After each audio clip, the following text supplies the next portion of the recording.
Welcome to episode 282 of the Center Ring Esports podcast presented by Alt.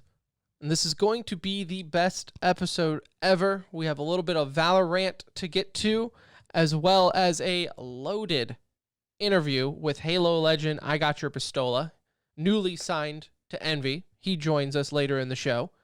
And of course, we have some e-news to get to towards the end to wrap things up. But before we get to that, let me tell you about the show sponsor in Alt Esports. That's ULT Esports. Check them out, altesports.com. They make the top of the line, the premier esports apparel. In fact, if you look behind me, if you are watching on YouTube and or Twitch, you will see Baby Yoda representing the lovely Dallas Empire hat. Next to him, the lovely Dallas Empire Champs t-shirt. This is one of those t-shirt, folks, where I'm debating if I ever want to wash it. It is so soft. It is so nice. I almost don't want to ruin it. You can get yours, altesports.com. Every Friday on their Instagram, they do a live stream with Nate, the founder of Alt, showing off. We were on there last week talking about the 101 Burglars set. They're showing off a new line tomorrow, so check them out. They always give fat discount codes. I'm talking 40% off discount codes if you watch live. So check that out, as well as they are coming out with a new collection, the Reset collection as well. So altesports.com, you check them out and you tell them the Center Ring sent you. My name is Justin, I got your pistola D's, and you are listening to The Center Ring. Okay, so let's start.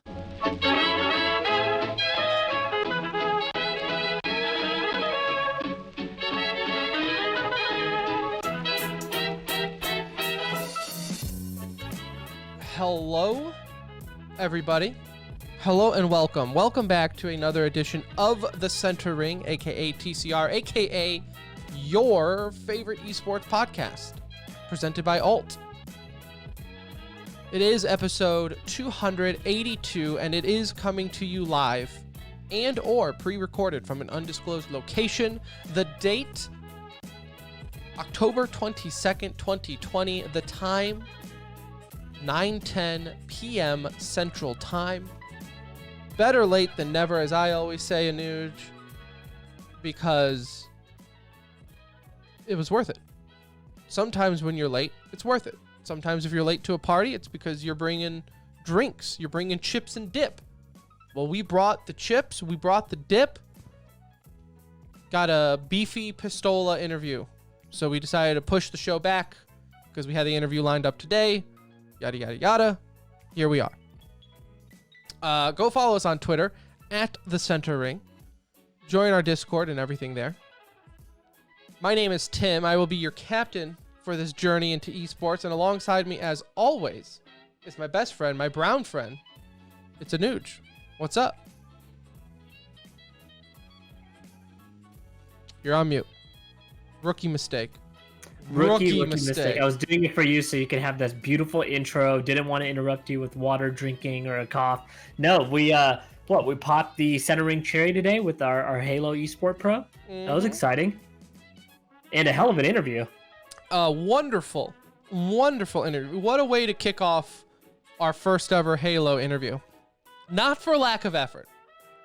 We have reached out to a number of people within the Halo community that I know have nothing going on. I mean, a lot of free time over the last 5 years. You've had a lot of free time, Halo pros. A lot of free time to come on the number one esports podcast, and you didn't. And that's your problem.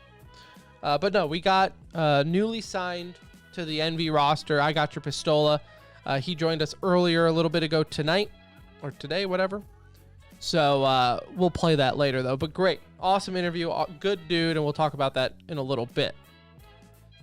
Before we get too far ahead of ourselves,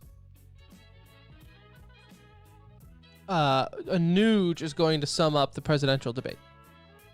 I was watching it right before this. That's why you keep seeing my eyes over there. I just had to pause it. It's better today.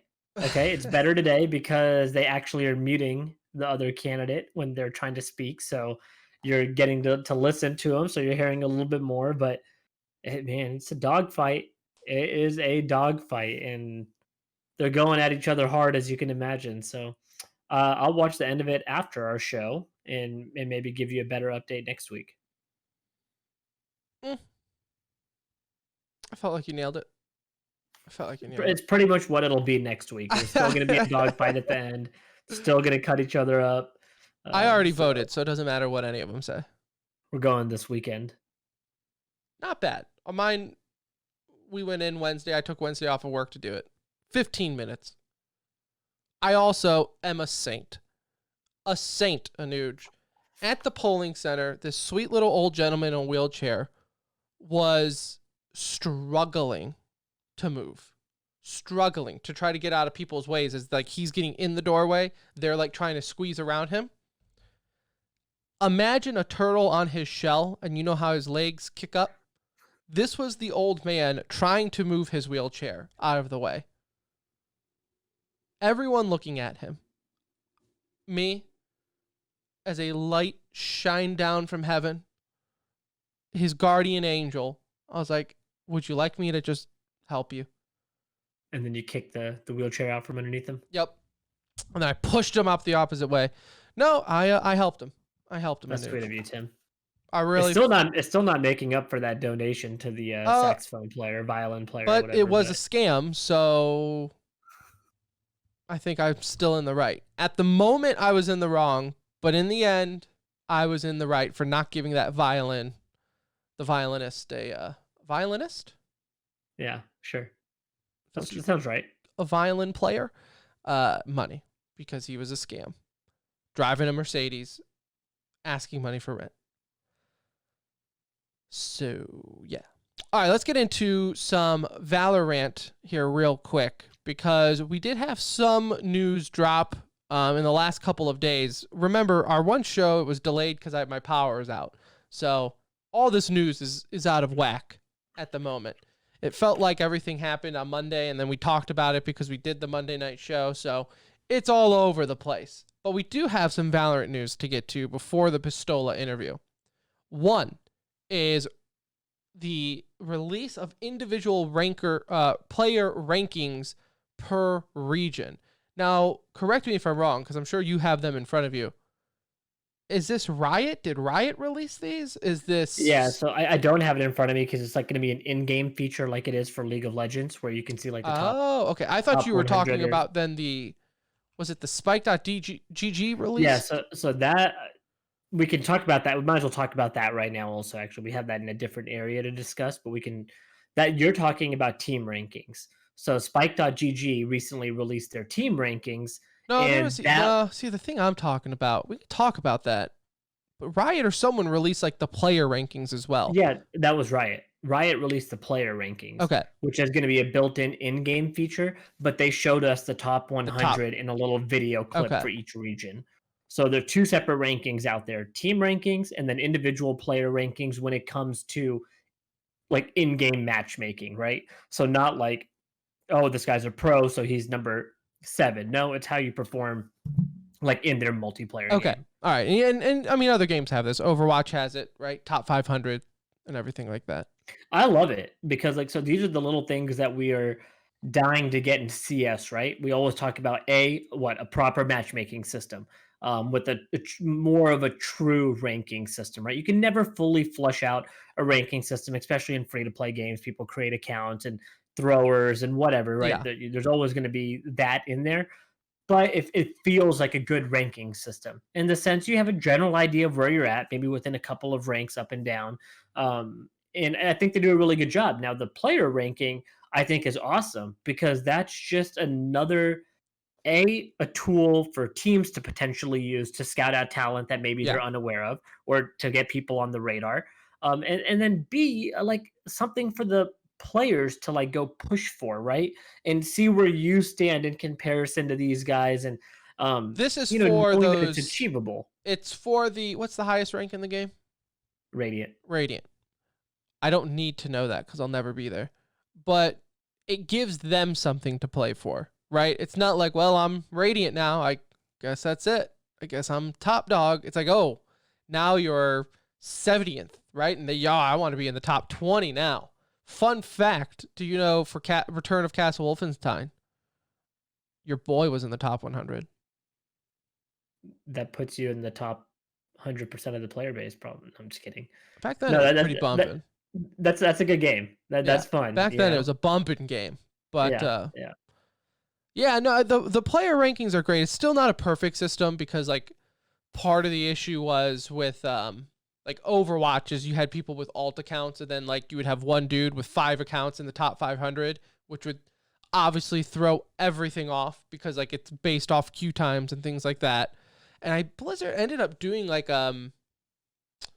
they ended up doing something. I forget what Blizzard did to combat it. I think they were like, look, it's okay that you have an alt account, but like let us know which one's your alt and we can like omit it or something like Yeah. that.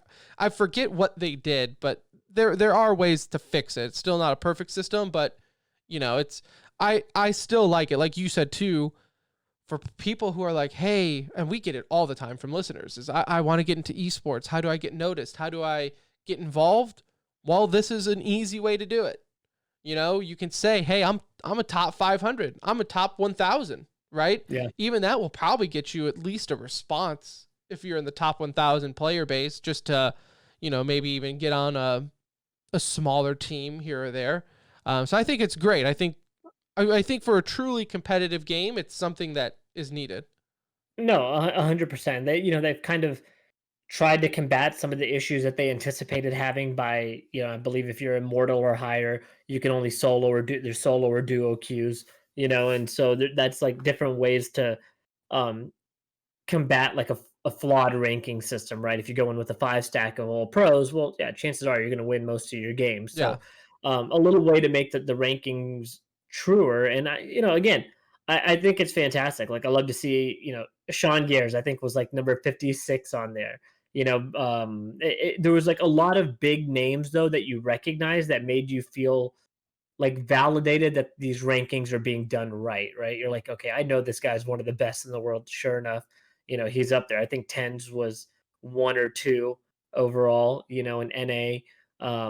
So yeah, I think something like this is just like, look, it's kind of just what I would expect in a new esport, or like a big esport game, like a focused game where rankings do matter. That's what people are playing for. You're not playing these games, Counter Strike, League of Legends, Valorant. You're not playing these games to go into an unrated queue and have a good time. That's like not really the point of these games, is to have fun, right? It's Right. to compete. You're going in to compete. And so to set this up and have it out, what I still feel is fairly early. Like this still almost feels like a beta in some sense of like during COVID for Valorant, right? We don't have true LAN matches. They're still tweaking. We're getting the map pool together. We're seeing new characters come in.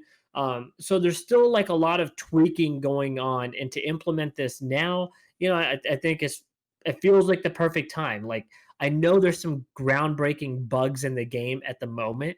We can assume those will be fixed within the next week or so, as they've said. But yeah, these are just cool features that I think all games should have. And if they don't, and again, CS, I look at you like really hard when it comes to this. Is this gives people a reason to play?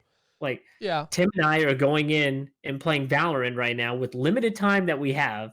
We go in and we put in a lot of time into Valorant because we want to try and get our rank up. You know why? Because I believe in like the ranking system to a certain extent. Like it's fun to be able to grade ourselves that way. And so yeah, this is just the next step for them. And again, they have League of Legends to rely on like, hey, people like this or this works. And so it's great that they're bringing that knowledge transfer over to Valorant. Now, to deflate their tires a little bit, one thing that I think is moronic that it wasn't in the game to begin with was public test servers. The fact that we do have bugs in the game that are pretty damning, like the stutter bug, which you think, I mean, how big is, a stutter bug? It's extremely annoying.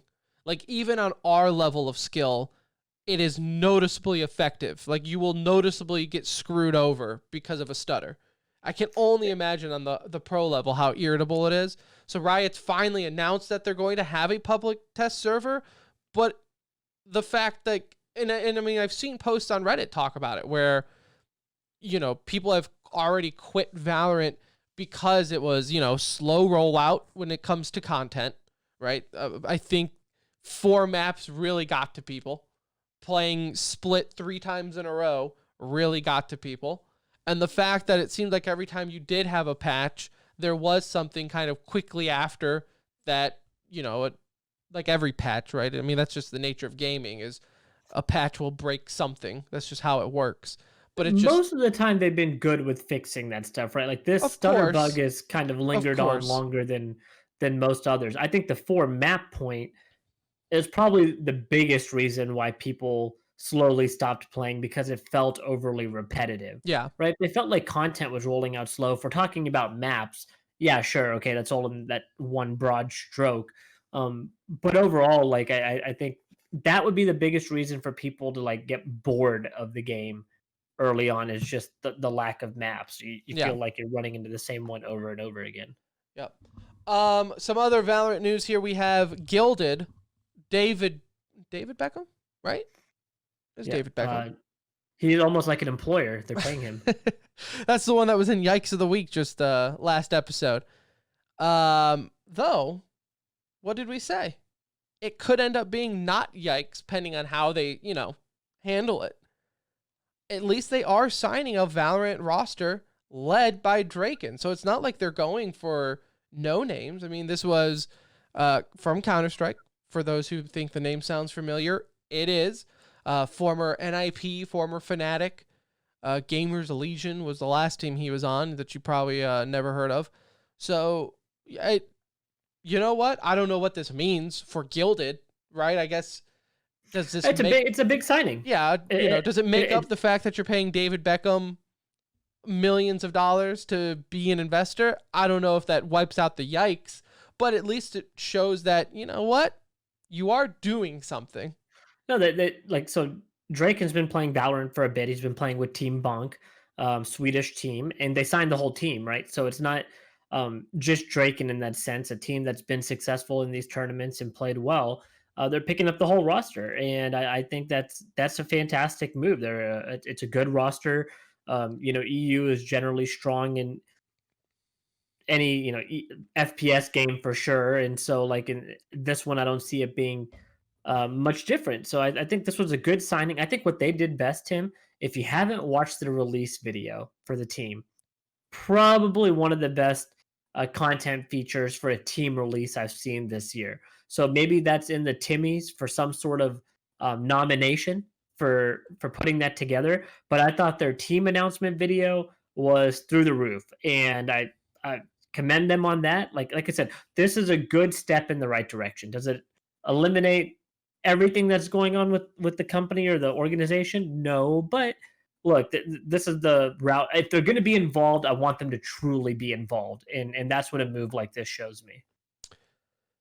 Yeah, like I said, I don't know what David Beckham, where he plays a part in any of this, but if having a big name on there, if they find paying him worth it, you know what? Maybe, like I said, maybe they turn it around and then he wants to become more involved, like if they're a quote unquote winner, right? So that's where I guess the investment can come into play. But I was just more so impressed that normally when you see these orgs in the Yikes of the Week or in these types of situations, you'll hear about them and then they'll just kind of go by the wayside. Like, how many times have we seen that happen with the other soccer? I mean, there's like half a dozen soccer players who started up an esports org. Oh, crap. I forget the name of it. That tells you how little they've done, right? Is like the announcement made a huge splash, like, whoa, this soccer player who's world known is starting up his own esports team, and then all they do is become a FIFA esports org, which no knock on FIFA players, that's not an esports org.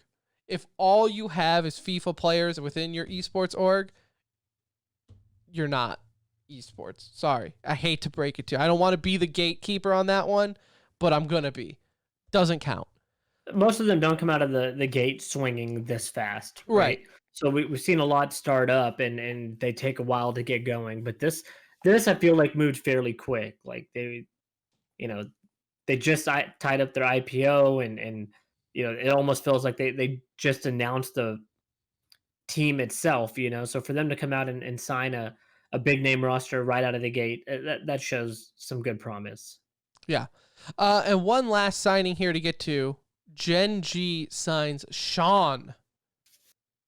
Sean 12590, number 11 in NA world rankings. So maybe those world rankings were coming in handy right off the gate. No, I don't know much about him. I know he's young.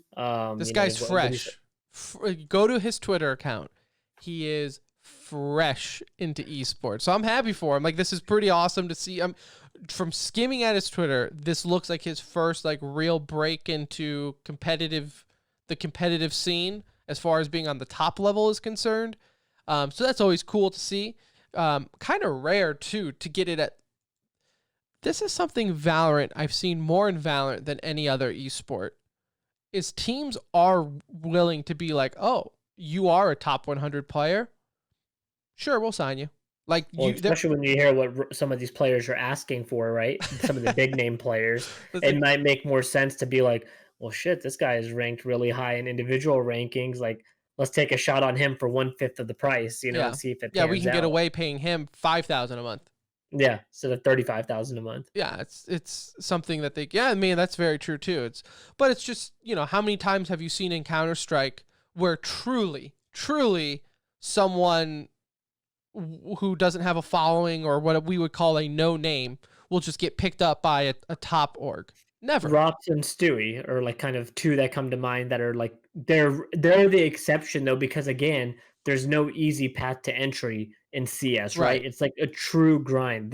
We're talking 6 months into the life of the game where we see big names coming from every other esport right Yeah. now, switching over to Valorant, and he found his way onto a roster. I think that makes it pretty meaningful. Yeah. Yeah. Also expectations, right?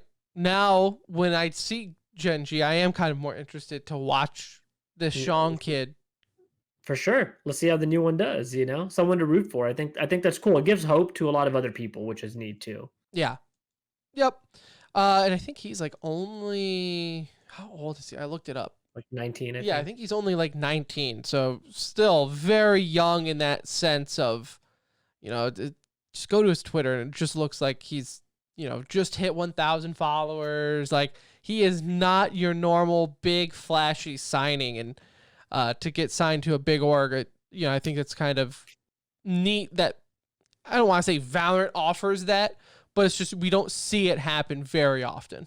Yeah, for sure. So, and speaking of being young and being a professional esports athlete gamer with a Z, Anuj, we had the pleasure of having iGotUrPistola, Envy's new Halo signee, as they signed their roster, just a week or so ago.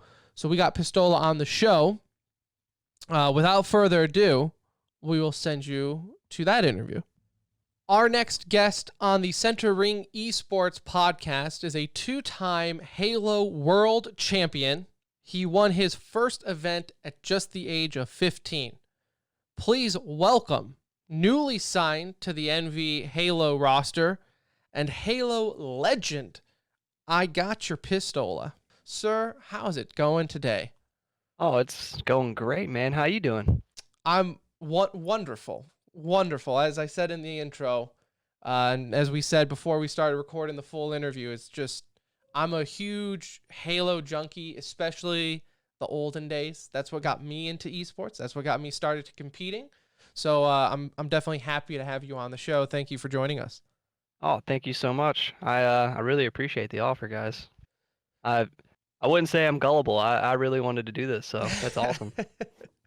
Halo's a tough crowd to get in. You believe it or not, you guys are a quiet bunch when it comes to trying to get interviews. We're like not really known for our content because, Halo started like 2004-ish was whenever, MLG kind of started taking off. And, content really wasn't the main focus back then. So any of like the older players are kind of they don't really do content, which is a mistake. But yeah, we're not really we're quiet in that sense for sure, unfortunately. But you guys did have montages back then. Like Halo, I would say kind of kicked off the montage. Oh, montages back in the day. Oh my gosh. That Especially was the like content. oh, it was. And then not only that, but like the genre of music back then for it just the rock, alternative All rock, right. it was so perfect for So I'm montages. gonna ask you this, Pistola. Okay. All right. Gun to your head. Your life depends on it. Oh, You're picking uh, Papa Roach, Breaking Benjamin, Bodies by Disturbed. What's another? Help me out here, Stola. uh, You know them. there's so many songs from that time period. Those Let were me like the think. three big ones that I remember, like Papa Roach, Breaking Benjamin, and Bodies from Disturbed. Like, Was it Bodies from Disturbed or was it Drowning Pool? I'm Yeah, sorry. You're yeah. right. You're right. Look at me, a poser. I'm a poser. Yes. No, hey, memories are tough. I can't even remember all the different like because I'm a big music fan, and I can't remember all like I mean obviously there was like Foo Fighters as well. They put Yeah. in montages back then, and they didn't really put as much grunge. Like Nirvana really wasn't like montage music as much. But No, no. but if I had to pick out of those three, that's tough. They're the Ah, montage classics. They're not the EDM kids use today. They don't even know. EDM is it's solid, but it's not my favorite. But I would have to say probably Breaking Benjamin That's a is classic. Classic yeah. montage right there. But Um, speaking of music, I'll say my top two favorite bands of all time is Tool and Pink Floyd. okay. And they did have Tool actually back in the day in Yeah, some montages. Tool's classic though. Did Yeah, you they are. do you appreciate New Tool? I actually love New Tool. They came out with their new album after a 13-year Mm-hmm. hiatus back in August. Oh my God, it was so good. Yes. It's a little slower for some people because it's more like a epics, so the songs are like 10 minutes long to Right. like 15 minutes, but I personally love it. I think What if about you're, you? yeah, I mean, I love Tool as well. So I think if you like Tool, Ooh. then you'll like the new Tool.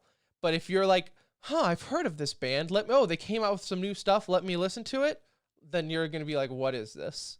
Oh, I agree with that because there's different ways to like, structure songs and like epics are not really popular because it's not a condensed 3 to 4 minute Mm-hmm. kind of like in your face, like, okay, listen to this. A lot of action going on.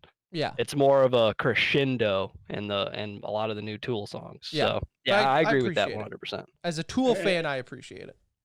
Oh, A me too. 10-minute song would probably drive out a lot of the younger crowd nowadays. Attention spans are a little bit lower now.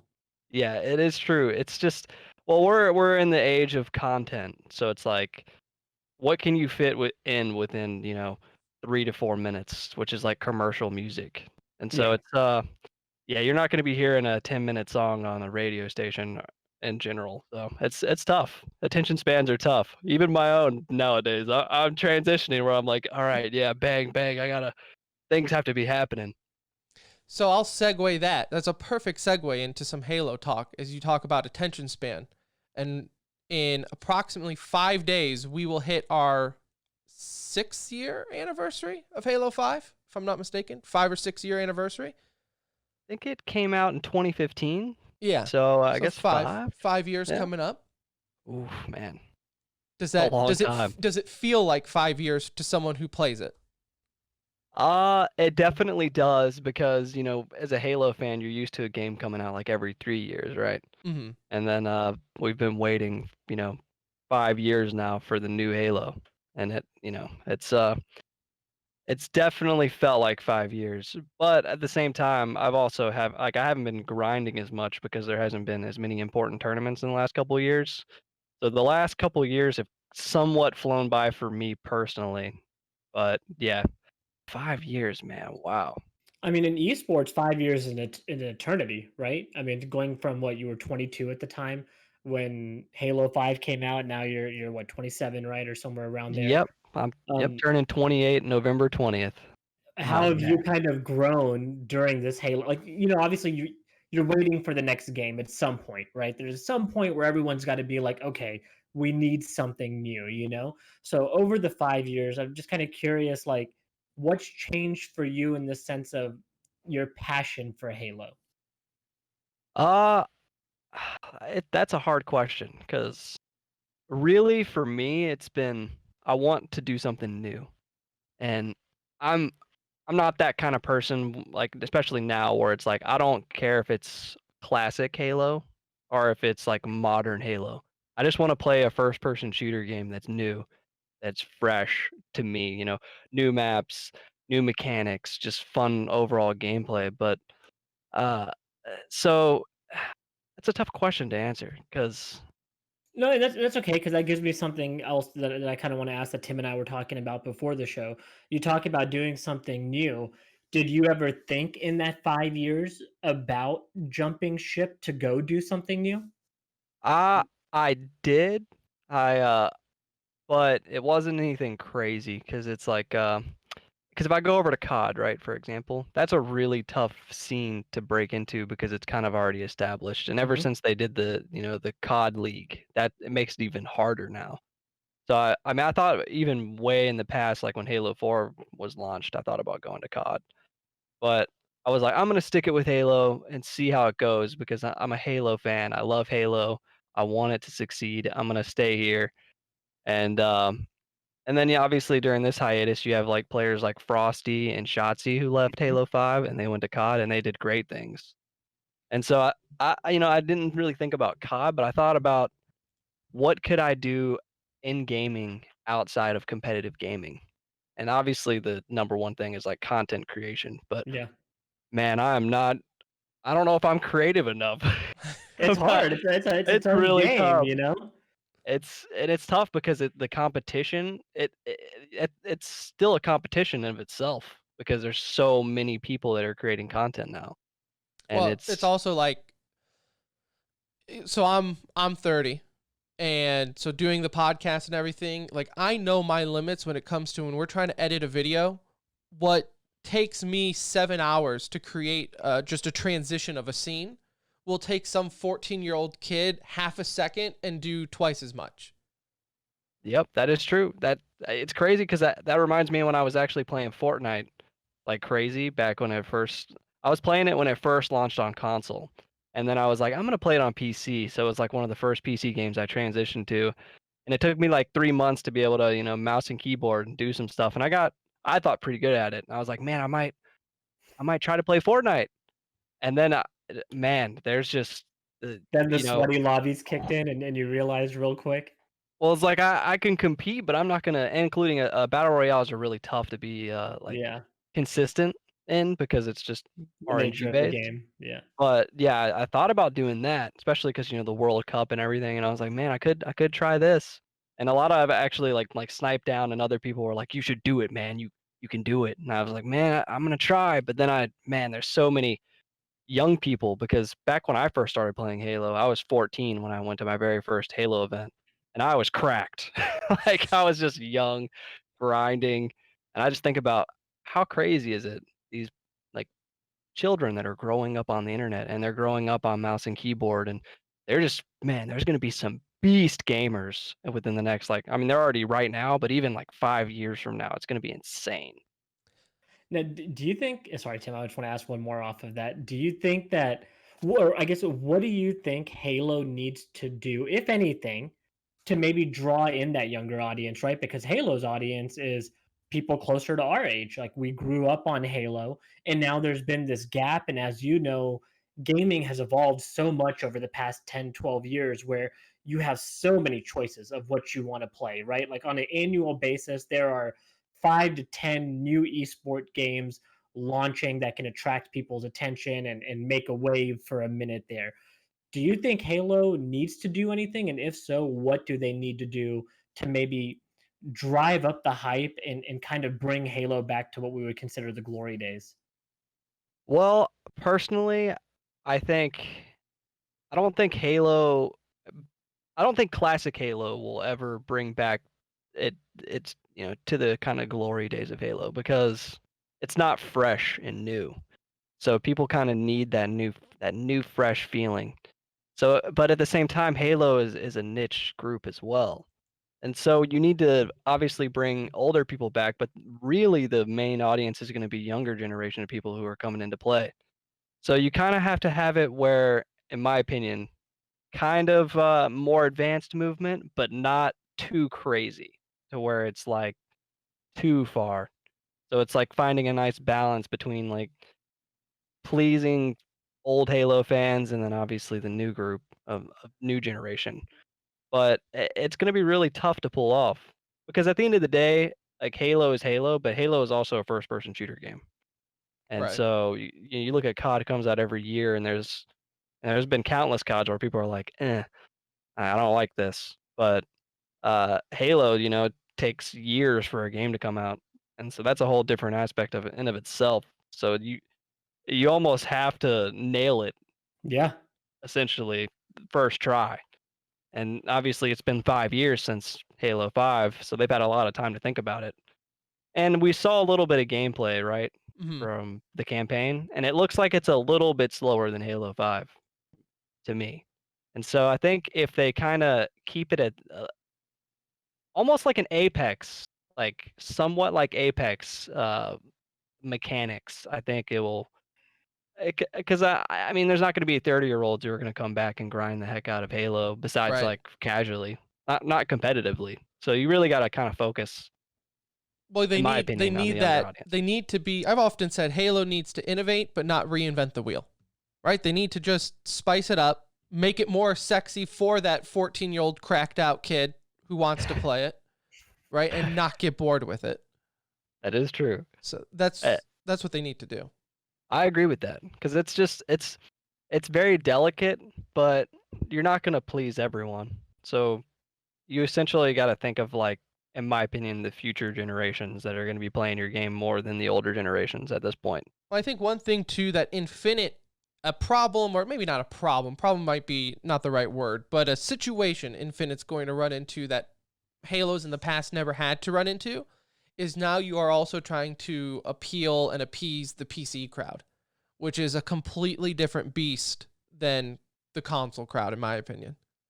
PC master race, you got to be careful. Oh, I'm part of it, sir. Part of Oh, it. I thanks to Fortnite actually, I transitioned to be in that way myself, where I'm like, man, why did I take so long? Are you happy that? I mean, I guess the rumors out there are that Halo, maybe from a competitive standpoint, could be played on PC now, whether that's mouse and keyboard, controller, however they do it. I'm sure it's going to stay controller based, but just like we've seen COD transition from PlayStation 4, now it's going to be on PC for the new Call of Duty. Do you kind of hope that's the direction it goes for Halo? I do hope that, in the sense that because you can't really, I don't think you can be like, hey, no one can play with controllers. So that people will be able to plug in their controller and play on a PC. But PCs are just so far and beyond consoles. Consoles can't even keep up. They announced the new consoles and then like they just announced new PC parts, and the new PC parts are just so much exceptionally better Yeah. that you can't even almost compete. So it's best for like a competitive environment, right? Playing on the best device, so you can essentially get the most out of it. Um, but it's really tough, right? That goes to the whole like aim assist controller. It's a delicate balance. Yeah, it's very tough. So you're gonna have like obviously haters out there, no matter how you go when it comes to that. And I think with Halo 2, it's like, I mean, you have people like yourself who's a veteran, you're right, future Halo Hall of Famer, and they don't want to isolate you guys out by saying, hey, we're switching to mouse and keyboard, deal with it. And then you lose, the names of the game. You don't want to do that either for if you're a league. That is true. Yeah, Would it's you really try tough. to make the transition to mouse and keyboard if they went that direction? I would, and I think I would enjoy it. It depends on the game too. Like for example, Halo 5, I feel like movement wise would have been really tough on a keyboard. Like eventually people would have got it probably like a couple months. But Halo 5 was very cracked movement and it was very advanced. And so it was great with a controller because of the directional, the joystick was easier to kind of move around. But I've always said this. I feel like the aiming in Halo 5 would have been better visually, like for a spectator with a mouse, because the game was so fast that it would have been really fun to like watch somebody and know like there's no aim assist or bullet mag. They're actually hitting those shots. So I mean, I would love to play with a mouse and keyboard, but at the same time, I don't see them doing that for the simple fact that Microsoft is making a new console and Microsoft is Halo, and they're gonna want to at least show off their new console to some degree, and they're gonna want to show off like, well, this is our new controller, and so it's gonna be really, I don't. It's a delicate balance, but I just don't see them completely, cutting console or controllers out. How involved are the pros? Maybe yourself, right? How are involved are you guys with like the development of the new game? Does Microsoft or 343 reach out to you guys to try to get your input on multiplayer and things like that? Uh, we talked to 343 a little bit, but it's nothing crazy because they actually have a pro team where a bunch of pro players have quit competitive gaming and they have a group. They did that with Halo 5 as well, but this one is more structured and it's a whole different process now. And so we don't really get as much, we don't really get to say too much about it to Hmm. them. But what we're hoping for is like a beta or a flight. So just early access so we can play the game early and then we'll be able to kind of at least flesh out the things that are already established. Because it's really hard to come up with something on your own, but when something's already established, it's easier to edit it. Hmm. And so I might not be able to be like, all right, well, we should put this in the game or do that. But if you show me a product, I'll be able to go, well, this isn't good because of this. At least And balancing and tuning, right? That's yeah, where your input can be super useful.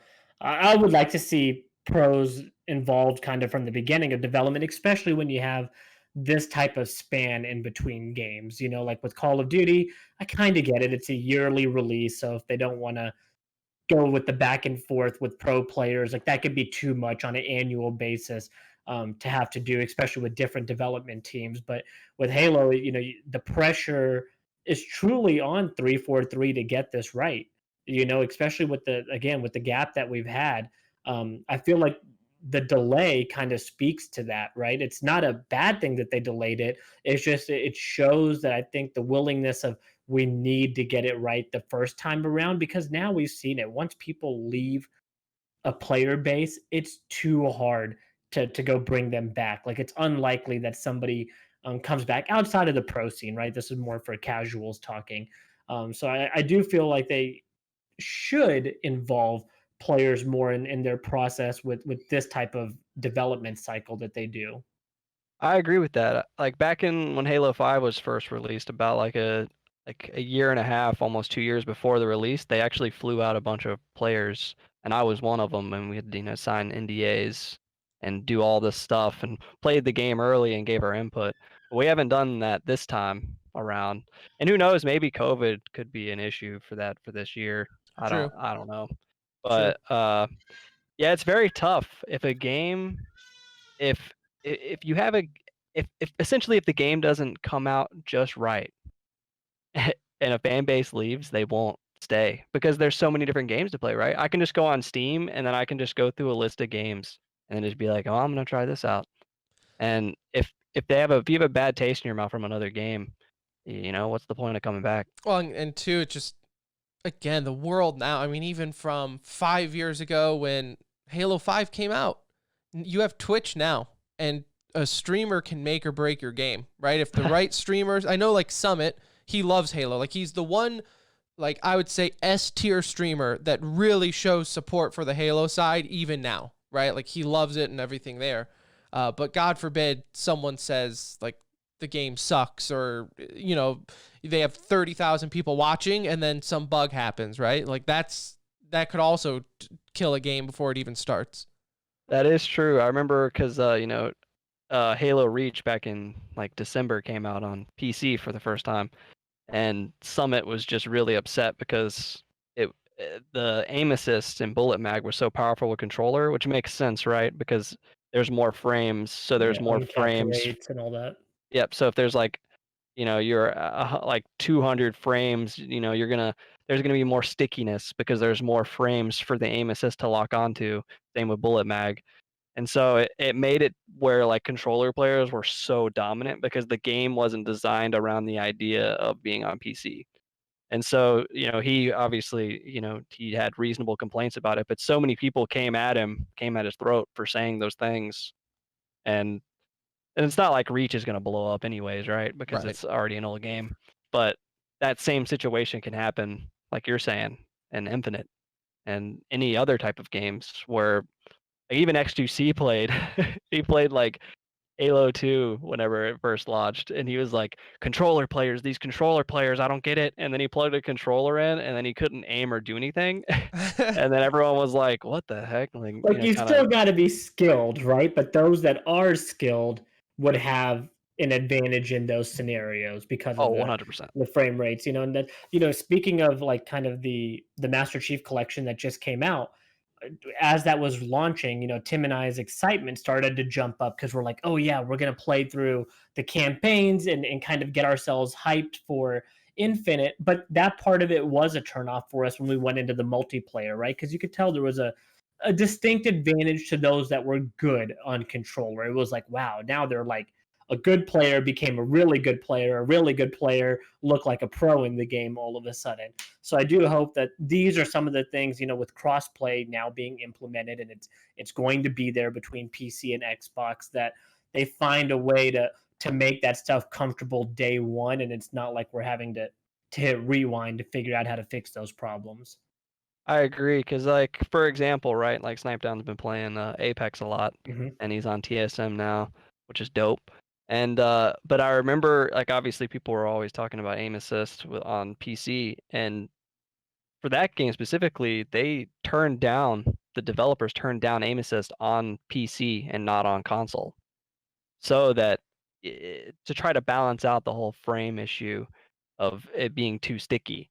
And so that kind of goes back to the whole like if Infinite is going to be on PC, then they need to already be calculating that before release Yeah. so Yeah. that try to minimize it as much as possible so we don't have, XQC coming over and playing and then being like these controller players, man, and not only that, but they've been playing Halo 2 and stuff They for so just long that they're well, so good. I mean, even then, like, so I grew up on Halo. Anuj did not play it as much, but he's played it, right? He's familiar with it. So I get in and I'm like doing all these call outs and everything, and then it's like everyone on PC are like, bro, what are you talking about? So it's like not only do you have like the advantage of just the game knowledge itself, but then you add in the aim assist if they have the controller, and it's a bloodbath. Yep, it's just you're going against some people who are very experienced that they haven't got off the game in like almost a decade, Yeah. and they know all the information that they need to know, and then you have the controller aim assist problem, and it's like obviously people on a controller can they aim well with the controller, so if you give them more aim assist, it's really tough. Like Halo It's 5 kind of had very that problem, in the sense of there was more bullet magnetism, so the bullets will curve more because the movement was so advanced that they had to try to balance it out by having the bullets curve more. And so therefore, like there's certain like no scopes that don't look like they even hit, but the bullet curved so much that it did. So that, they got to think about that for Infinite as well. It's like trying to like, all right, this is how fast the movement's going to be. We can't have the bullets curve too much. So it's man, I like to call it essentially like it's spinning plates. Like you have like, a bunch of spinning plates around you and you have to make sure that you're giving everything the right amount of attention or the plate's going to fall and break. So quickly. Yes, Yeah. very quickly. So we're talking about balancing and all that. Let me ask you this then, true or false? Because I have a theory on this one. Games are better when they're not perfect. And the way I think of this is old school backpack reloading, double melee, things like that. Am I fair to say that it's okay to have those type of things, especially in Halo, right? Like the backpack reloading, double melee, like those were almost like a next level technique people would use. I agree that a game doesn't have to be perfect or your definition of perfect, anybody's, right?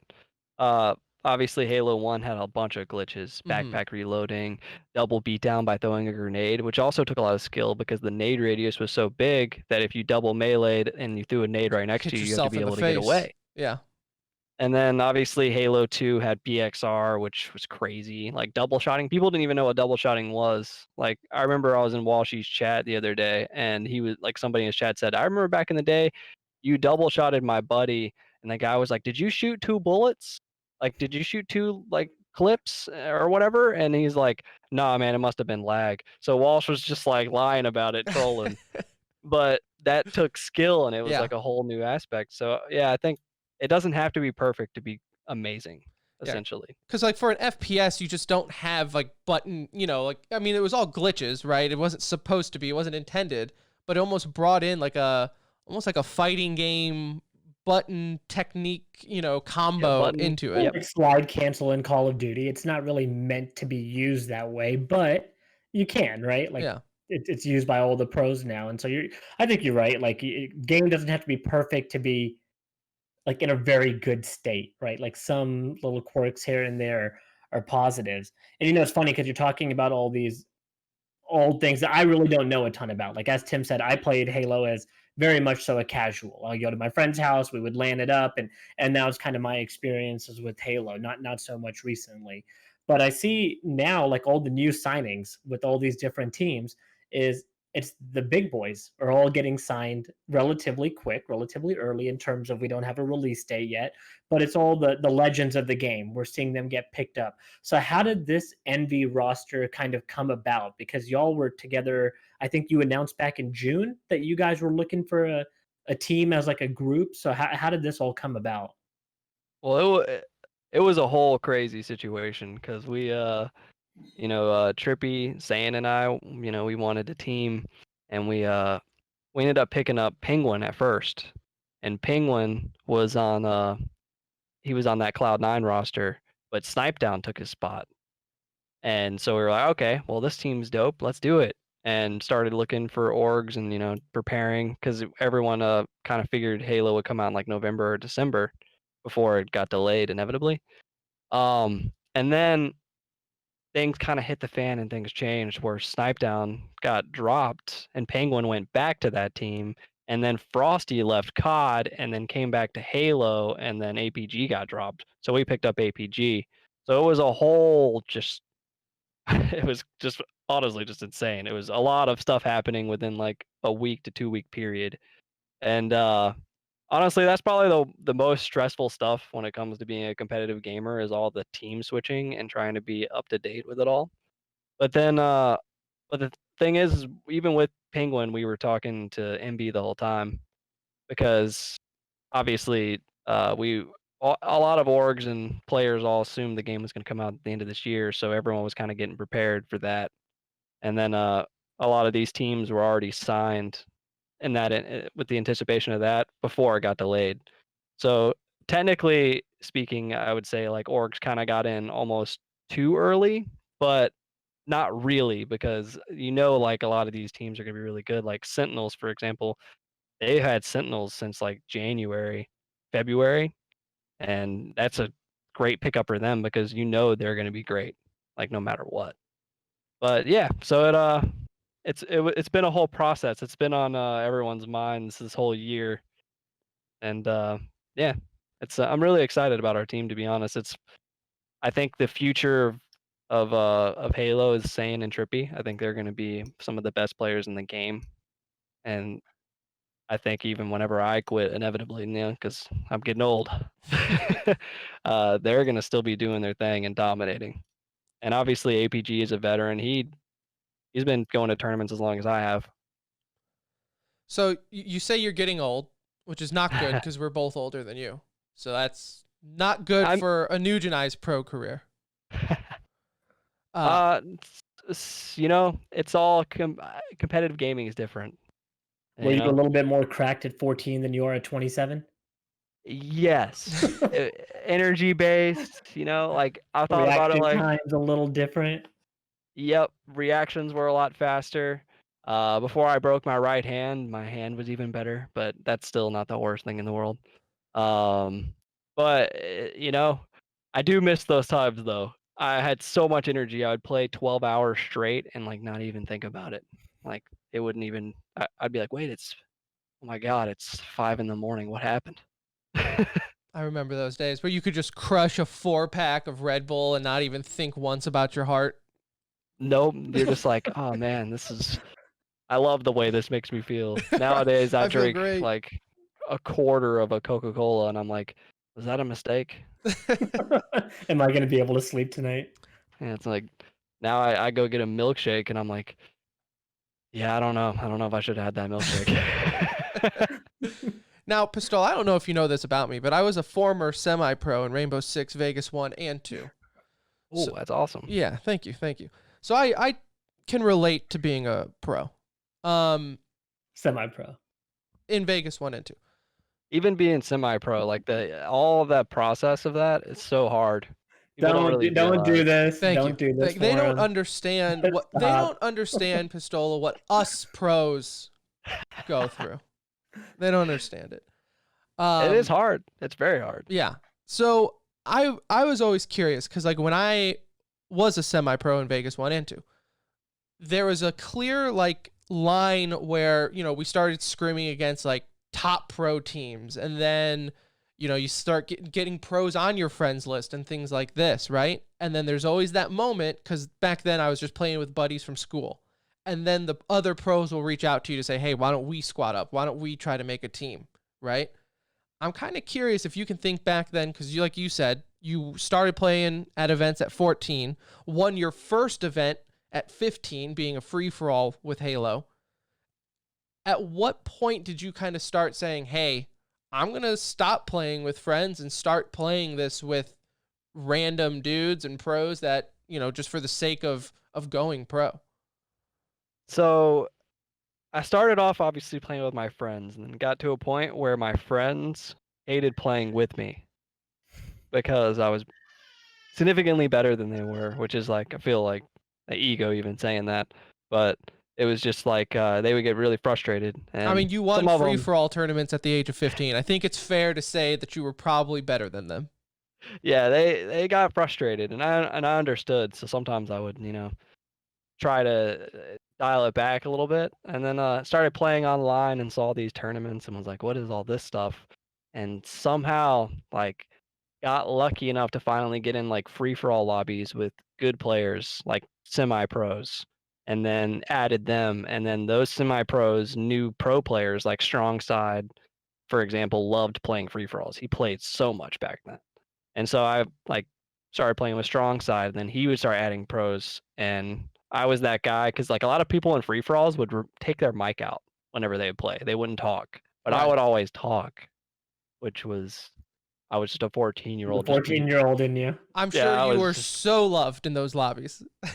I was probably hated a lot because I would just like someone like dominated me. I'd be like, "What the heck was that, bro?" And then just just being really animated.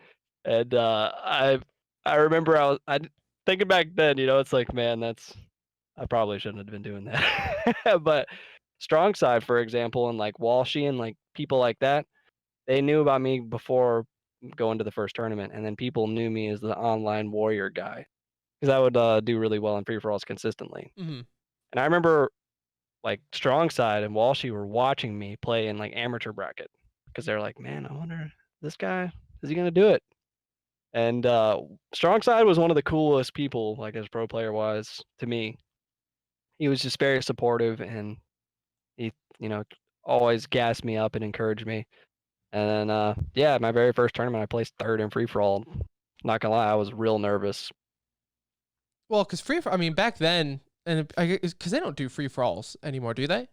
Not Not on like they and off, used to. but not the way they used to. Yeah, like back in old school MLG, like that's even how I started competing in Halo was free for all, and one time I made it to the third round, believe it or not. Hey, that's better than one of my buddies. He got first rounded. There, see, I felt bad. Hey, my very first tournament, I got a bye round 1 and 4v4, and round 2 we got knocked into losers and then lost. So I got second rounded. You did better than me technically in that regard. I Should've kept was going, a Tim. former semi-pro in Vegas 1 and 2. Hey, That's I'd you know, that's were you a former semi-pro in Vegas 1 and 2? I don't think so. I wasn't, to be honest. You were probably 12, Tim. I could still remember when I was eliminated from the free for all, because back then there was split screen, and it was the guy I was sharing the TV with was the one who last second threw a sticky grenade, he stuck a guy, and that guy ran into on midship in Carbine, blew up 2 other people, and the guy who I shared a TV with was the one who jumped me at the last second. Oh man. It was brutal. I thought you were gonna say that he like screen peeked you. Yeah, He might have. Like He might have. he probably did throughout the game because it's really hard not to. And that was the hard part is like even in 4v4, everyone's playing like split screen. And it was really tough because like in free for all was just no man's land. It was so hard because I didn't realize how hard it was until after I got over the hump, like way later down the line. Because like my third free for all tournament, I got 8th place, which was like which means I made to the top 8, and I was in the final free for all, but I got last place. And I was like, man, I'm trash. But then I found out that 2 of the people in that free for all were shooting me across map and purposely trying to make sure that I would lose because they didn't like me. Like, don't let that kid advance. They were like, this Yeah, was the kid that had his mic on during the online matches. Fuck this guy. Oh, 100%. They hated me. The 2 guys that did it, I won't call them out. They don't really play anymore. I haven't seen them around, but they didn't like me at all. And yeah, and it was also partly because I won the tournament before that, so they were like they didn't want me to do well at all in the next one, which I understand, but that makes it even harder. You can actually have people gunning for you in free for all.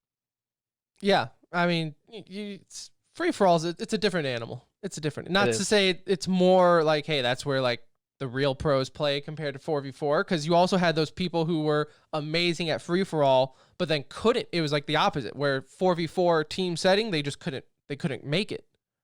Yep, it's working well with others mixed with a lot of other things. There's so many. Like free for all, you don't have to play your life. You could just throw your life away trying to make anything happen. 4v4, you can only do that like calculated risks. You can't be doing it uncalculated at all. And Yeah, so you got to be playing for the guy next to you in a lot of cases. yeah, it's a whole different ball game. And I remember I didn't get an offer on a 4v4 team for a very long time, like a top 4v4 team, because they didn't think I could do it, and I was so young. Anybody who was like 14 and 15 didn't get on top teams because they did not want to team with anybody. Well, it's like I said, I'm like 2.5 years older than you, and I remember watching you win your first event, thinking, "Man, this guy is so young." But now I'm like, oh, I'm not that much older than you. So it is funny though, because you're right. It's like there's the difference of like, this is a 15-year-old kid. There's no way I would play with him. I'm 17. Yep.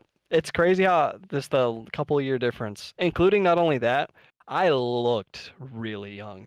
Like I'm small and just frail looking. I mean, I'm looking at that picture, historic picture, by the way. Like esports Hall of Fame, this needs to be there. The picture of you winning at Meadowlands with your arms up. You want to know a crazy story about that? Please. So the guy who took that photograph, who took pictures at MLG back then, first of all, his name was Lens, which is LINDS, which is crazy. It's a gamer tag. It was very well. It's crazy because he was a camera lens, and his name was Lens, and so it was just like, okay, that's wild. But he came up to me right before the finals. And this is my second tournament ever, and he's like, "I know you're gonna win. When you win, stand up in your chair." And this is before it happened. He's like, "And put your hands in the air." And I was like, "What?" I was like, "Man, don't. All right, man." Like didn't really think anything about it, right? And then I won, and so I did it. That was the only reason I did it. I don't know how I would have celebrated if he didn't tell me before to do it. Because I was like real nervous. Yeah, it was crazy. He was like, "I know you're gonna win," and I was like, "What are you saying, man? I could totally get owned here." Just bomb it right now. Maybe that was like the confidence boost you needed going into that event. Was having the camera guy tell you this is your show. Well, what's actually also interesting is is my dad on because we drove to tournaments back then because my parents came with me, and so we drove from South Carolina all the way to Meadowlands, and he on the way there he's like, "All right, if you win this tournament, I'll make a bet with you. I'll quit smoking cigarettes." And I Nice. was so like, I tried so hard, and then I ended up winning. And then yeah, he didn't keep up with the deal. We'll win a 4v4 and then we'll talk. Right, yeah. Yeah. Win next No, I tournament. mean Win next it's tournament. really hard to quit cigarettes, so how much can you really blame somebody? Yeah, It's you it's know, tough. it is what I just it never is. started. It is what it is. That's probably the way to go. All right, a few more for you, then we can let you go. I did want to ask this because you were, to me, the golden years of esports with Final Boss, Instinct, Triggers Down. How did operating those work behind the scenes? Is it like when you're with a current org now? Because like Final Boss and all them just seemed more back then, like again, when I was like 15, 16 years old, more of just like player ran than an actual org. Is like, how did those operate? It was all player ran. Eventually, like MLG bought out the rights to like Final Boss, the Mm-hmm. brand, but they didn't do anything like involving the teams. Right. So all the teams were all player ran. There was no orgs. There was like sponsors are part of your team. Like Walshy had individual sponsors of like Red Bull, Yeah. but there was no orgs. It was all player ran, and it was T Squared had Pansonic, which I remember just being mind blowing that he had like a headphone deal. yeah, that whole situation was crazy because that that's just a whole thing. But yeah, it was hard to get deals. It was really hard to get secure sponsors.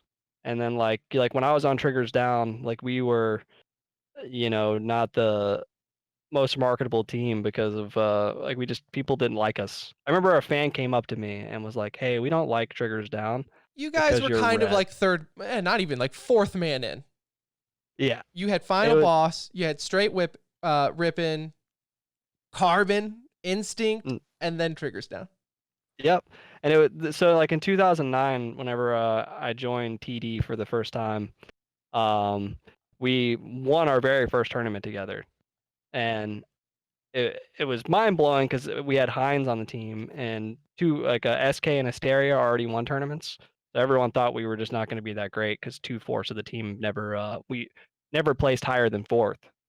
And so we ended up winning, and then like that whole year we ended up being like the top consistent like team. And it was so funny because people loved Straight Rippin' back then, like a lot. Straight Mm-hmm. Rippin' was like the most popular team at that point, and people would come up to me and be like, "Yeah, Straight Rippin's so much better than you guys," like talking crap to my face, and I'm like, "Man, that's all right." That kind of sucks. Yeah, but the funniest one was when a guy was like, "Yeah, man, I don't like your team because y'all are red, and they're blue, and blue's my favorite color, and red makes me think y'all are mean." And I'm like, "All right, man. Well, I don't. Hey, red versus blue is there for a reason, my friend. That It's is a real true." thing. It's a real thing. But MLG came up with the logos actually. Like they helped come up with all the Really? logos. Yeah, and if you actually look at them, what's interesting is a lot of them are shields. Yeah, I have. Yeah, they have. Well, Triggers Down was a shield. Straight Rippin', I think, like it was a claw grabbing a shield or something like that, right? Yep. Isn't that kind of There what was it a was? claw grabbing a shield and like ripping it. Yeah. And then trying to think of the other ones, but there's a bunch of like teams that had shields. Like Instinct was kind of cool because they were like their own little look like an owl and I think the it's. forest Is it and an you owl? see I its always thought it was like silhouette. Bigfoot or something. I don't know what it Could really be an was. owl, They I don't even guess. know. Something. It's something. And then like Final Boss, in my opinion, had the best logo though. It was so Listen, cool. do you want Halo to succeed, Pistola? I do. I do very much. You convince them to make Final Boss a team again. I don't care Well, who's on it. You just Just bring bring it back back. Final Boss.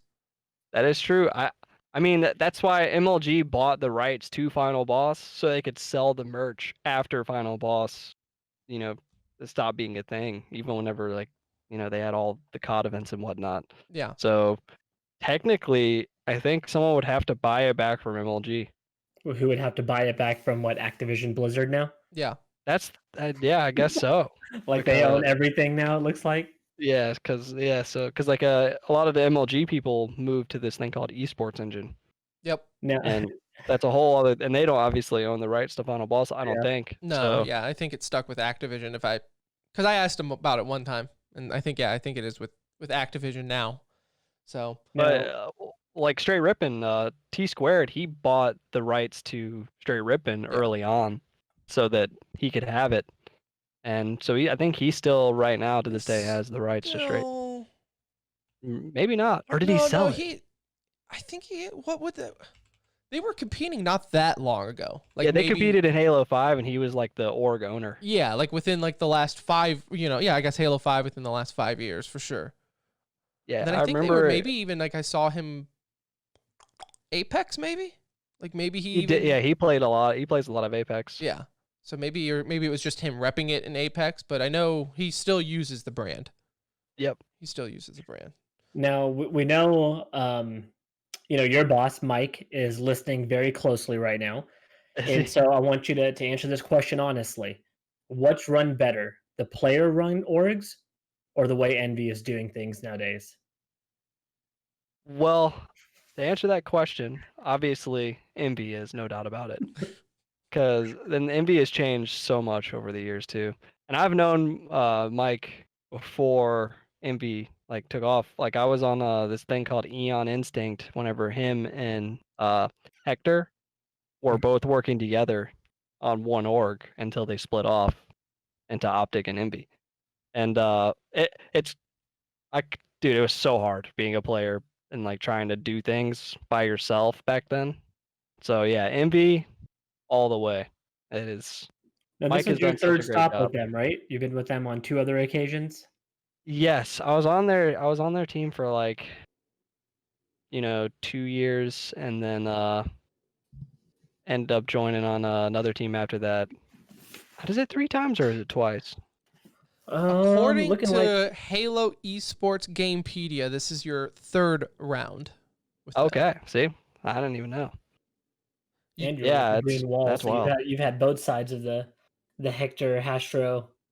Yeah, I was with them when they were together, and I was with them when separate. Now, I kind of want to follow up on that actually for Envy. Um, you guys obviously are big names within the scene, so I'm sure you had your picks of offers. I would think, right? That's a total guess on my part. Why choose to go with Envy? uh, there's a lot of reasons. Envy's growing. They're getting bigger. They're going to be like one of the top like 5 orgs in my opinion in the industry. Like I'm talking like All of five, esports. 10 years from now, like whenever it's like who's solidified as like the ones. They constantly keep getting better and they keep expanding. And I know Mike really cares about Envy and the company as a whole. And since I've worked with them before, I know so much more about them. Because it's tough navigating in this space. Because like a lot of people, like there's a lot of young guns coming up. They don't even read their contract and they sign it, and they don't even realize what they're getting into because they just inexperienced.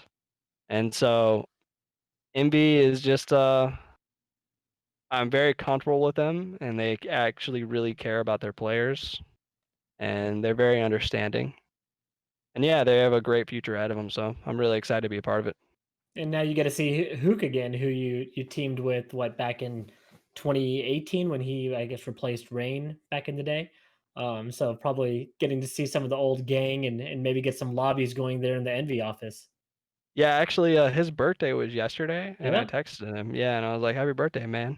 And yeah, him and I have a great relationship because he was so young whenever he's 21 now, but he was 17 when we first teamed. So he was teaming with Miquin, Snipedown, and I, and we're all in our 20s, and so he was just uncomfortable because he didn't know us that well. So I wanted to make sure that he was as comfortable as possible because it's tough, man. It's trying to be the best that you possibly can be and trying to fit the standard of competitive gaming, and then also like trying not to be a butthead to the Yeah. people around you, trying to not make to be everyone feel a comfortable and 14-year-old happy. kid with an open mic and free for alls. Yeah, I mean that back then man, I was saying some wild stuff. The show match Thankfully, at Envy is going to be pretty nice if y'all end up doing one of those. But Shotzi and Hook on one team, yeah, they might have a little bit of a fighting chance, with some of those young guns over there and world champions on that team.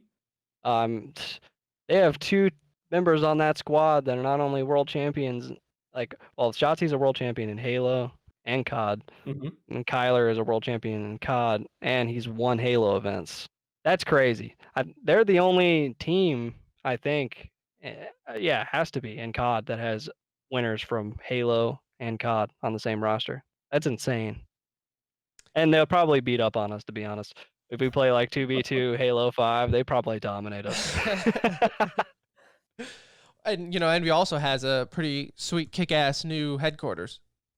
They do. So I've gotten tours via like, videos and whatnot, and it's wild. It yeah, man, they're like right in like uptown, yeah, like yeah. We still haven't. everything. We were supposed to go check it out, and then COVID happened. Mike said we were actually going to try out for the ValoRANT team, and then COVID happened. So again, our pro career taken Taking a away back from seat. us. Yeah, yeah. And it sucks too because it's just out of your hands, Yeah, nothing we could do. Nothing we can do about it. This dang COVID, man. It's just ruining everything. Did you hear me smack my desk there? I got my wife pregnant again during COVID. So thanks a lot. Could you? Thanks a lot. It's just ruining everything. That's definitely COVID's fault. Yeah, definitely. A lot of COVID babies. Look, locked in a house for 6 months with this mustache, you come out pregnant. It's just how it works. You should see my mustache right now. It's Is it back? Did you get You it got back? the long hair or the short hair right now? I haven't cut my hair since January, but back in January Okay. I cut it all off, so my hair is really long. It's actually funny. My buddy hasn't cut his hair in like 2 years, and my hair is longer, like it's almost as long, if not longer than his right now. And it's like, what? It's just meant to flow, baby. It's just meant My to hair flow. just grows too fast. It's so annoying. But I'm gonna do short hair whenever I'm media appearances and whenever Infinite finally drops and whatnot. Because That'll be the celebration when Infinite let's be finally honest, drops. long hair doesn't look good on me. It was. You're a beautiful man no matter what, but the long hair Hey. was quite shocking. It was just one of those things where eventually my hair is gonna fall out, so why not Enjoy see- it while you can, man. Yeah, As you see can what I tell can do. right here, mine's starting to run away from me a little bit. So I feel you. Mine's the same boat. Like eventually, I'm just gonna, 3 years from now, my hair is gonna be falling out 100%, and whenever that happens, I'm probably still gonna grow it out like an idiot. That's how it goes. No. I'm just gonna cut it real short. But yeah, I just didn't let go of long hair. I just wanted to try it, and so many people thought I was like pulling a hippie thing. They were like, "Are you a hippie?" well, it And I'm like, kind of looked like it, right? You had the Yeah. hippie hair. It was long, like your hair is very straight too, So I can see where they're coming from. yeah. Everyone was like, "Man, what's going on? Are you like a hippie?" And I'm like, "Nah." I mean, Just I a respect the professional gamer. philosophy, but I Just playing video games. I just, I can't. I'll never be that person who gets a haircut every 2 to 4 weeks. That's just, I feel you. I don't like that. That's just, it's a lot of money, but it's also just so much maintenance. Yeah.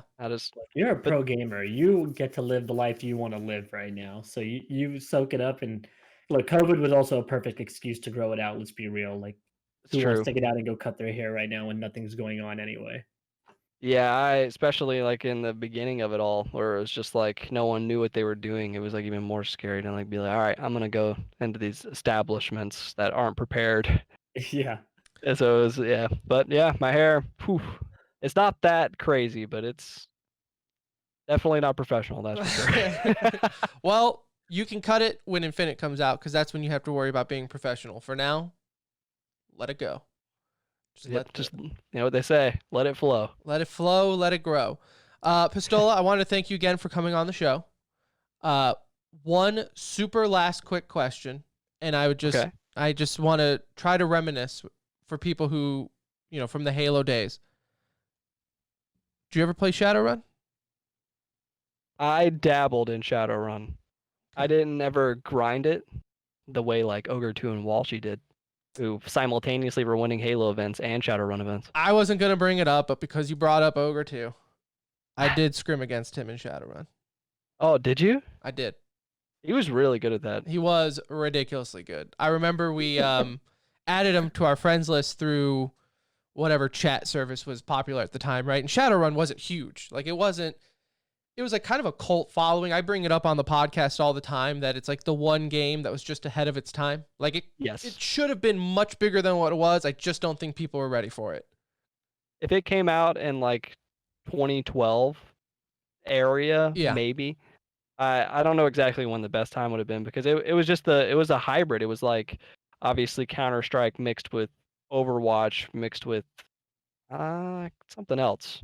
But it was its own thing. It was because it came out first, so it was really just I've actually said that multiple times. So it was ahead of its time. Yeah. But it wasn't difficult to scrim against. Like we had a team and we were okay and stuff, and we were good enough to where the pros were willing to use us as fluffers for events. That's not a bad place to be honest. Yeah, you can get your name out there. Networking is one of the hardest things in general when it comes to competitive gaming.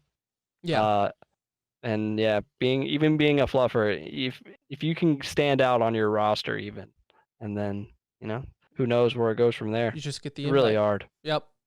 I feel as a former semi-pro in Vegas 1 and 2, I understand what you're saying. Did you hear him? Did you hear what he said there, Justin? His mic cut out? No, I'm just kidding.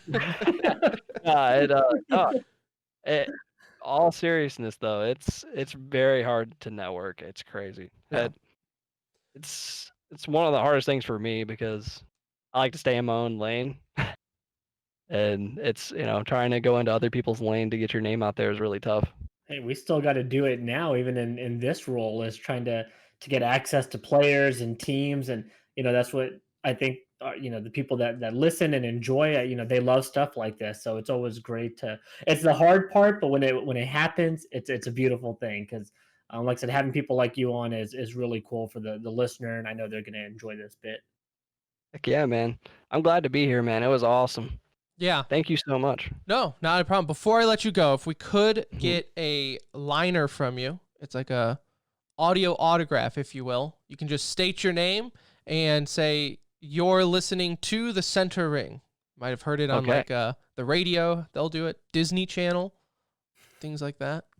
Okay. I like think about it as the Disney Channel when they did the little Mickey Mouse ears. That's what everyone's like. Oh, like the Disney Channel. I'm like, yes. If that's exactly what you need to know, yes. All right, I got this. All right.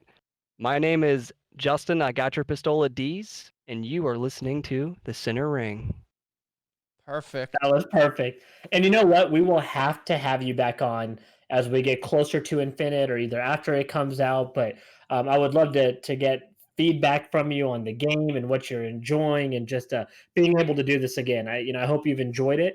We'll obviously tweet this out. Feel free to share it. We'll tag you on it when we do it and let you guys know when we have it already. But we'll probably be dropping this tomorrow, so it should be up and ready to go for tomorrow. Wow, that's quick. You guys are fast. Yeah. Respect. This was, like we said, this was a big one, so we're excited. We still got to record this show tonight, so we'll plug it in and we'll have it ready to go, man. So we're pumped to get this out there. Awesome. Hey, again, thank you all so much. I appreciate it. Thank y'all for reaching out, and I'm glad to be here. Y'all are awesome. This was awesome. Thank you, man. It was super, super exciting. Glad to have you on Envy. Like I said, if you make your way down to Dallas, super excited to have you here. And if you need anything, just hit us up.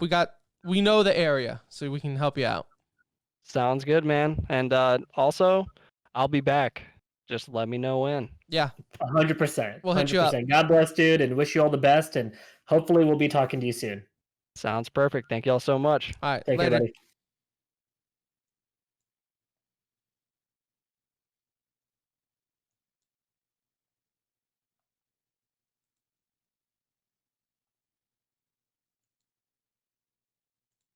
What a guy.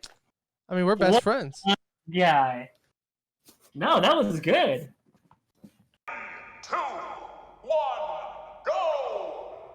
All right, and there you have it. I got your Pistola, aka Ola, aka Pistola.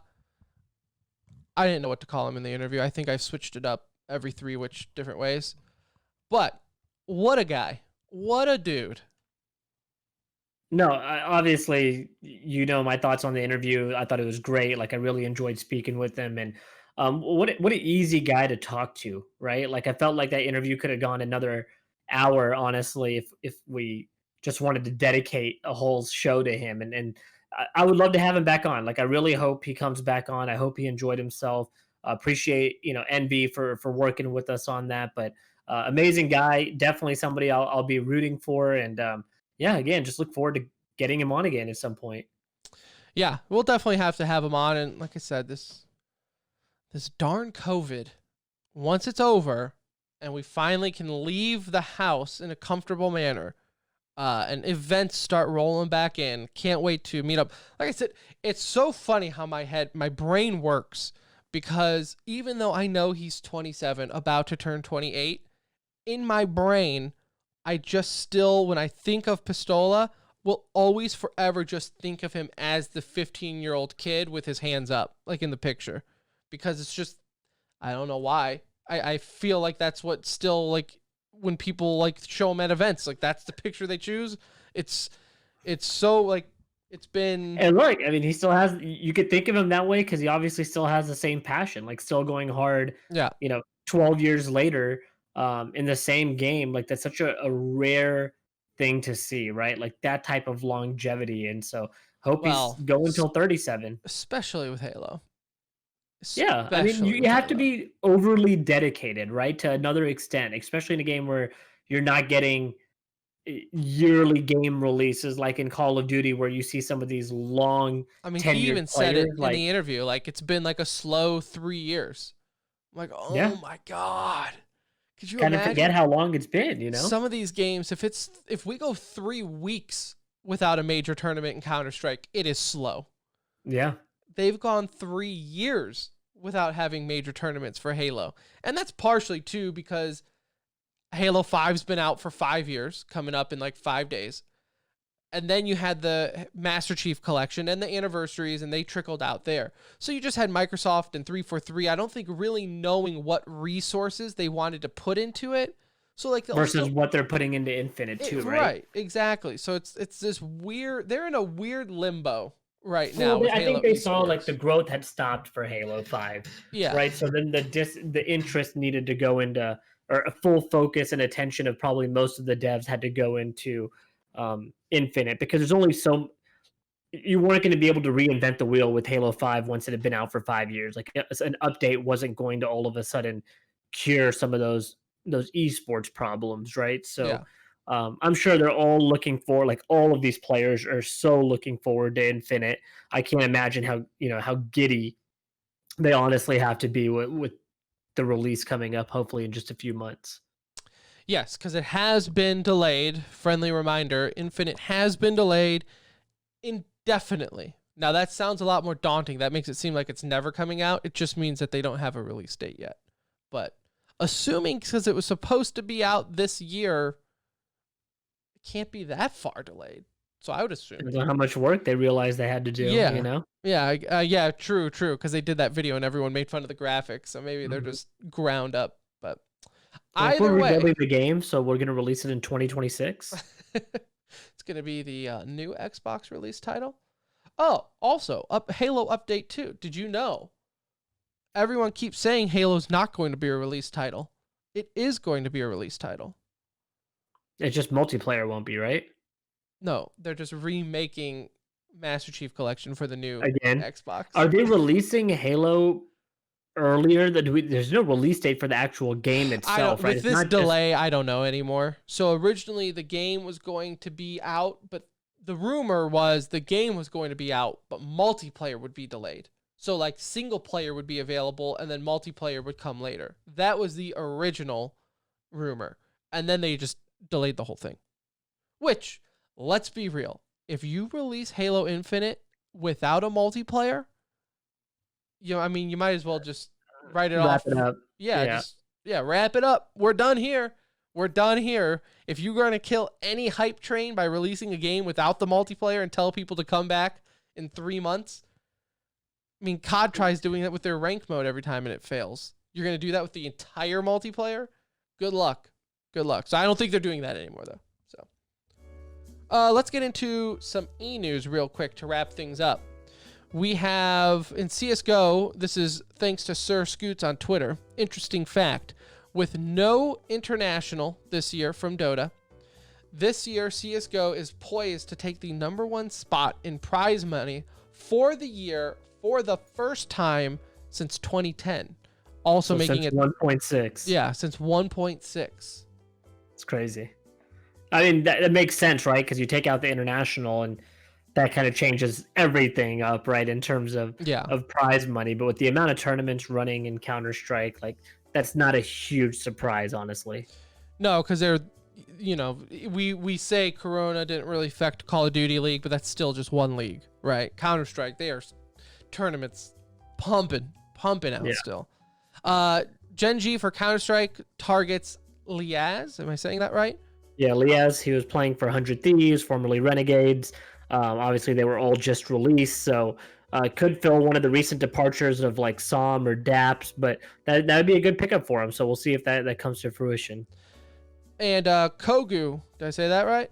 Yep. Kogu joins MIBR as their coach, which the only thing I know him from is 1.6. Yeah, I mean that's where most people would. Okay. I think he had a short stint in playing in Go, but he's known for all things 1.6. Yeah, like when I saw the tweet, I was like, is that the same guy from 1.6 that I vaguely remember? So cool. So he'll join the one other person at MIBR. Yeah, there's supposed to be some roster announcements coming up soon. Well, you would We'll hope. see. You would hope. They got to announce something.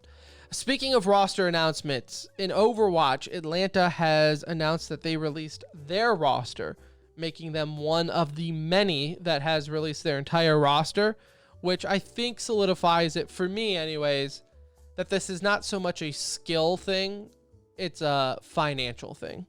I think the owners know something that we don't with how the league is going to look next year and when it's going to start, and they're making moves accordingly. And that was a full Asian roster, if I'm not mistaken, right? No, they had a few guys on there that weren't Asian, but the majority, I mean, like every other Overwatch league, the majority of them are. It might have been a full starting roster. I'd be lying to you if I said I watched a whole lot of Atlanta this year, but it might have been a full starting roster of Asians.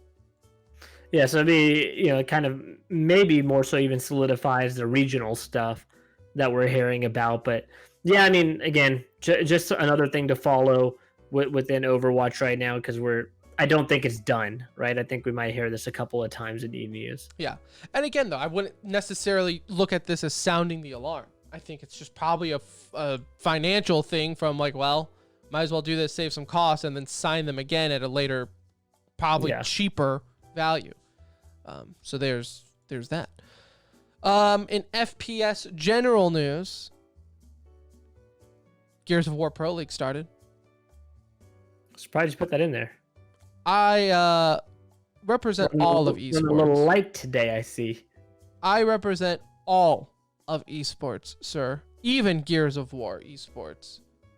No, I mean, yeah, this will obviously be the only cool. time.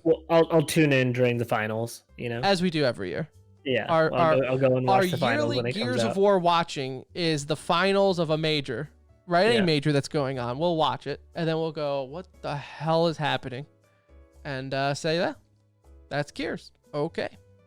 All right. In Battle Royale news, sort of, Booga has announced that he is partnering with Five Below. For those who don't know what that is, it's like a dollar store. Five Below. Everything in there is 5 and under. Get it? Five Below. So he actually is releasing his own line of like mice and keyboards there. I know people are giving him shit on Twitter. I personally think it's pretty awesome. Like he's saying he feels like everyone should have affordable, peripherals if you want to play gaming and feel like a gamer. I have no issue with that. I don't know what's the, if Shaq can come out with shoes at Walmart, Booga can come out with products at Five Below. No, for sure. Like that, I think that's cool. It's funny because he released like $150 hoodie not that long ago. Yeah. But Well, hey, he said people should have affordable mice and keyboard. it didn't say clothing. He didn't say anything about clothing. No, that's true. That's true. Yeah, no, I mean, yeah, sure, that's cool. Like, I think that's neat. Glad somebody's doing it, giving another option for players. And look, if that's a market that they also feel is untapped and could use a big name behind it, it might be wildly successful for them. Yep. Helps the ever so mystery of how he is up for a nomination of Esports Player of the Year for the Esports Awards. But, we'll talk about that another He time. won the World Cup, Tim, a year ago. 2 years ago. And in other news, Anuj yet again proving why TCR moves the needle in this industry. Last episode, we talked about how RTS needs to have a kick. They just need a little bit of a nudge to get back on track. A nudge, you mean? A nudge? A nudge? Get it? Play on words? No? I find that racist humor disgusting. It's my name. How's it racist? Whatever, Anawaje. In other news, though, Blizzard veterans have announced a startup company called Frost Giant who are working on the next big RTS. That's it. That's really all we have out there. They've, like I said, obviously listened to the show, said, damn it, they're right. We need to figure this out right now, and sorted things out. So, yeah, so we will see, word for word on what we said. There needs to be these guys who came from Blizzard to then redesign how RTSs are thought of in the year 2020. No, very, very cool. We have no details beyond this, guys. Literally This nothing. is like a new project. They probably haven't even started working on the game yet, but good to know somebody is. So I'll get to play this with my kid when he's a little bit older, it looks like. Yeah, really, this is like the first RTS that's been announced in the last 5 years. So Yeah. if you're an RTS fan, You know what? In case anybody from the Age of Empires community is listening, I also know y'all are releasing Age of Empires 4, I believe later or early next year. So we will have the next Age of Empires next year too. So to give them some credit, they have one on the rise coming up. and we have played Age of Empires 3 since last episode. So Yep. we were committed to that. It's fun. Yeah, enjoyed it. Good time. It's an RTS. It's fun.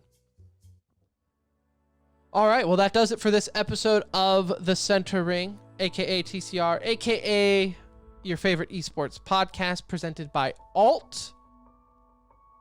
Episode 282. It's done. It's in the books. Thank you so much for listening. Whether you listened to the whole thing or skipped around, love you all the same.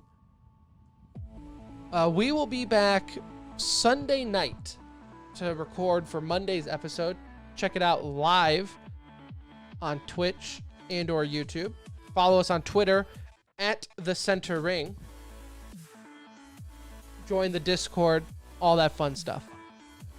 Thank you again to Pistola for coming on the show. Wish you guys nothing but the best of luck in the future Halo esports endeavors whenever we might see those. Cannot wait, though. So thank you again for coming on the show. And thank you to the listener for listening. Again, we'll be back Sunday night, talk some goodies. We got a documentary lined up, so possibly do that. Ask us anything next Thursday. Don't forget it. For Anuj, I'm Tim. We'll see ya.